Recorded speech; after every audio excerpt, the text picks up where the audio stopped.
वैश्विक स्तर पर आतंकवाद आज हर देश के लिए सरदर्द बना हुआ है, परंतु इसका स्थायी समाधान दशकों से नहीं निकल पा रहा। यही समस्या भारत के लिए भी दशकों से बनी हुई है।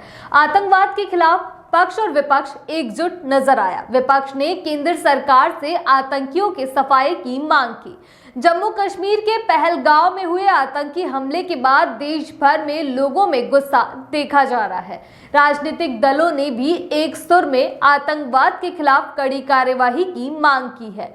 कांग्रेस और भाजपा के नेताओं ने आतंकवाद के खात्मे की मांग करते हुए आतंकवादियों के आकाओं को भी मुंहतोड़ जवाब देने की मांग की है। कांग्रेस के प्रदेश अध्यक्ष गोविंद सिंह डोटासरा ने आतंकी हमले की निंदा करते हुए कहा कि यह हम दुखद और निंदनीय घटना है। जो भी फैसला सरकार करेगी, हम उसके साथ में खड़े हैं। मुख्यमंत्री भजनलाल शर्मा ने कहा कि पहलगांव में हुए कायरतापूर्ण आतंकी हमले के बाद हमारी सरकार जम्मू कश्मीर में मौजूद राजस्थान के पर्यटकों की सुरक्षित वापसी के लिए पूरी तरह से प्रतिबद्ध है। डिप्टी सीएम प्रेमचंद बैरवा ने कहा कि घटना बहुत ही निंदनीय है। जिन्होंने भी इस घटना को अंजाम दिया है, ऐसे लोगों को बख्शा नहीं जाएगा। केंद्र सरकार लगातार इस घटना की मॉनिटरिंग कर रही है और जो भी दोषी है उनके खिलाफ कड़ी कार्यवाही होगी। मंत्री राज्यवर्धन सिंह राठौड़ ने कहा कि किसी भी देश को इस तरह का कायराना हमला मंजूर नहीं है और नए भारत को तो बिल्कुल भी नहीं है। यह हमला देश की शांति, तरक्की और विकास को बाधित करने की साजिश है।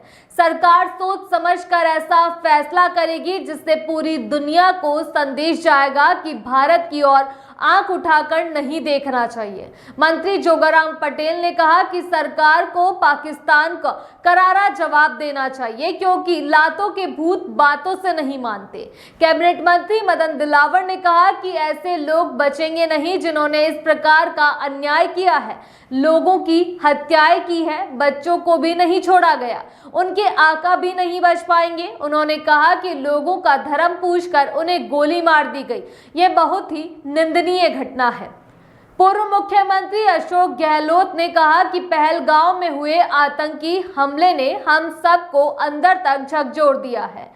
पहलगांव कोई सीमावर्ती इलाका नहीं है, बल्कि कश्मीर का अंदरूनी इलाका है जो पर्यटन के लिए मशहूर है। यहां तक पहुंचे आतंकी पर्यटकों को निशाना बनाकर देश में दहशत फैलाने के नापाक इरादे रखते हैं। आतंकियों ने पत्नियों और बच्चों को अलग कर कोई रहम नहीं दिखाया, बल्कि ऐसा इसलिए किया जिससे महिलाओं और बच्चों को उनके पति और पिता की उनकी आंखों के सामने मारने का जीवन भर का दुख और सदमा दे सके। हथियारों के बल पर निहत्तों को निशाना बनाने वाले समझ लें कि भारत देश कभी ऐसे कायराना हमलों से न डरा है और ना ही डरेगा। ऐसे आतंकियों को हमारे सुरक्षा बल मुंहतोड़ जवाब देंगे। आतंकवाद का मुकाबला करना मैं समझता हूं कि सबसे बड़ा चैलेंज हमारे सामने है। पूरा मुल्क सरकार के साथ में है। कोई राजनीति पार्टी हो या कोई अन्य राजनीति करने वाली बात इसमें नहीं है। अब सरकार क्या कदम उठाती है, ये सरकार के ऊपर है।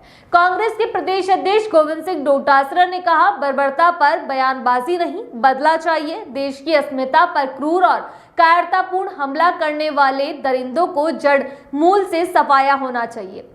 आतंक के खात्मे में हम सब सरकार के साथ हैं। वहीं नेता प्रतिपक्ष टीकाराम जूली ने कहा कि इस दुखद घटना से पूरा देश स्तब्ध है। आतंकवाद का मुंहतोड़ जवाब देने के लिए अंतर्राष्ट्रीय स्तर पर एकजुट होकर प्रभावी कार्यवाही की जाए। पूर्व मुख्यमंत्री सचिन पायलट ने कहा कि जम्मू कश्मीर के पहलगांव में हुए कायरतापूर्ण आतंकी हमले में जयपुर निवासी नीरज उधवानी सहित जिन निर्दोष सैलानियों की मृत्यु हुई है, उन सभी के परिजनों के प्रति अपनी गहरी संवेदनाएं मैं प्रकट करता हूं। जिन परिवारों ने इस हमले में अपने प्रियजनों को खोया है, उनके दुख में हम सभी सहभागी हैं। ये कायरतापूर्ण हमला न केवल मानवता बल्कि हमारे देश पर सीधा हमला है, जिसे किसी भी रूप में बर्दाश्त नहीं किया जा सकता। जो भी इस नरसंहार के लिए जिम्मेदार है, उनको मुंहतोड़ जवाब मिलना चाहिए और उनके लिए हम सभी भारतवासी एक साथ खड़े हैं। अगली बार आपसे फिर मुलाकात होगी, तब तक के लिए इजाजत, नमस्कार।